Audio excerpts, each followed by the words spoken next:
1965 November 2న ఢిల్లీలో జన్మించిన ఒక సాధారణ బాలుడు తరువాత ప్రపంచం కింగ్ ఖాన్గా పిలిచే స్టార్ అయ్యాడు. ఆయనే షారుఖ్ ఖాన్. స్కూల్ రోజుల్లోనే అతను చదువుల్లో, క్రీడల్లో అద్భుతంగా రాణించాడు. ఎస్టీ కొలంబస్ స్కూల్లో అతను అత్యున్నత గౌరవమైన స్వార్డ్ ఆఫ్ ఆనర్ కూడా గెలిచాడు. కానీ జీవితంలో కష్టాలు కూడా వచ్చాయి. తండ్రి తర్వాత తల్లి మరణం అతన్ని తీవ్రంగా దెబ్బతీశాయి. అయినా అతను తన కలలను మాత్రం వదలలేదు. నటనపై ఆసక్తితో థియేటర్లో పనిచేసి 1989లో ఫౌజీ టీవీ సీరియల్తో తన ప్రయాణం మొదలుపెట్టాడు.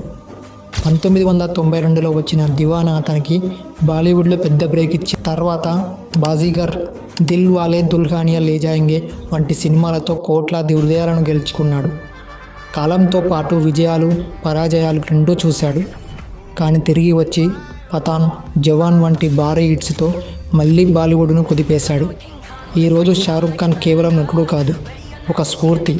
సాధారణ కుటుంబం నుంచి ప్రారంభమైన ప్రయాణం ప్రపంచం గుర్తించే సూపర్ స్టార్గా మారింది. ఇలాంటి మరిన్ని వీడియోస్ కోసం మా ఛానల్ని తప్పకుండా సబ్స్క్రైబ్ చేసుకోండి ఫ్రెండ్స్.